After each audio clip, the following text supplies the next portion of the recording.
It is the time to bring to the world's attention a troubling and desperate new trend in South Asia's media landscape. One that exposes the true face of Indian statecraft under the Modi regime.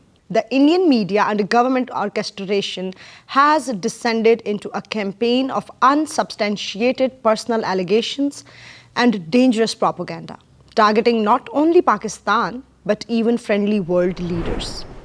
Following the Pahalgam attack, India hastily blamed Pakistan to gain international support. But the global community remained unconvinced, demanding evidence and urging restraint, positions echoed by Pakistan. On May 6th, India escalated tensions with cross-border strikes claiming to destroy terrorist infrastructure. But satellite imagery and independent watchdogs quickly debunked these claims. Major powers like the U.S., EU, and China refused to endorse India's narrative, urging calm instead.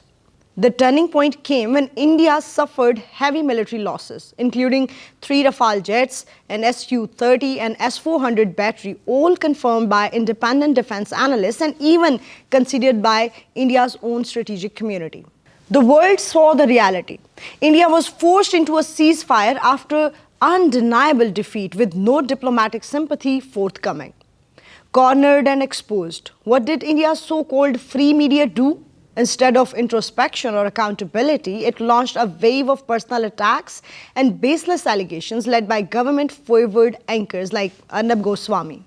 In a stunning act of desperation, Indian media accused U.S. President Donald Trump of supporting Pakistan simply because his son allegedly had shares in a company linked to Pakistan's crypto council. The conclusions of these claims were not only reckless but also fabricated, promptly denied by the U.S. Embassy in Islamabad and ridiculed by international press. No serious evidence has ever surfaced.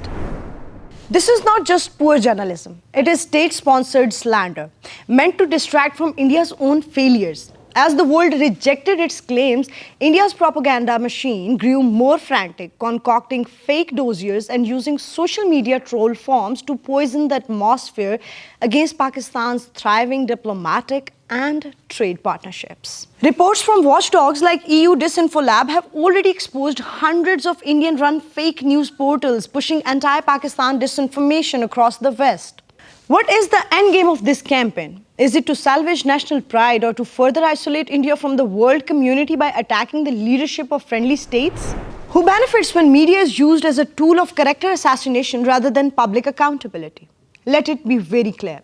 Pakistan's bilateral ties with the United States, China, Russia, and Gulf nations remain strong and resilient. Trade, investment, and people-to-people exchanges continue to flourish, built on transparency and mutual respect, not the lies of Indian state media. Major powers have repeatedly ignored Indian media's outlandish claims, choosing real partnership with Pakistan over empty rhetoric. Pakistan urges the global community to see through this veil of propaganda. The Modi government's media circus is not just an affront to Pakistan, but an insult to international norms, press freedom, and the dignity of world leaders everywhere. Why does the Indian state, having failed on the battlefield and in the court of world opinion, now resort to slander and fake news? What does this say about its respect for truth, democracy, and international friendship? Pakistan stands firm, undaunted by propaganda, confident in its partnerships, and committed to honest diplomacy. It's time for the world to hold India's propaganda machine to account and to stand with justice, peace, and integrity. This is Amara Farad Baloch, and you're watching Nexus Bulletin.